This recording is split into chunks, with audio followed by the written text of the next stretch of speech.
Alors merci beaucoup à la Maison des Femmes de nous accueillir une fois de plus en ces lieux. Je suis très contente d'être là.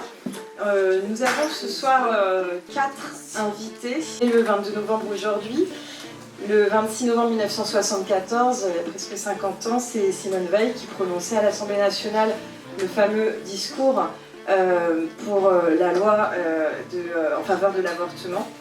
Vous savez qu'il y a eu des injures, qu'il y a eu des oppositions féroces, des coups bas, des humiliations.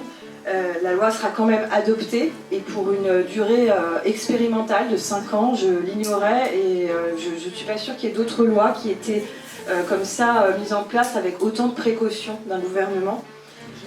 Cette année, 50 ans plus tard, donc, le droit à l'avortement est entré dans la Constitution française.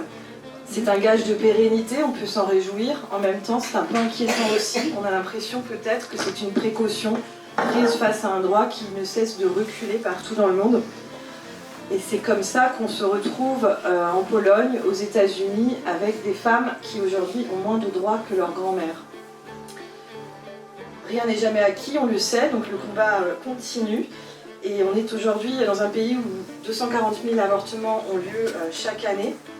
Et je crois qu'il faut savoir à qui doit aller notre reconnaissance, pas à un gouvernement, pas non plus à la volonté politique d'une seule femme isolée, mais bien aux militantes féministes qui ont porté ces combats et il est plus que temps de les honorer. J'ai pissé sur le test de grossesse et j'ai attendu la plus longue minute de ma vie. Positif. J'ai eu une crise d'angoisse et juste après une timide bouffée de joie. Je me suis caressé le ventre avec tendresse. Chaque fois que j'avais vu ce genre de scène, la nana qui scrute son test de grossesse dans les toilettes, ça m'avait semblé pathétique. Ça aussi c'est pathétique, j'ai pensé.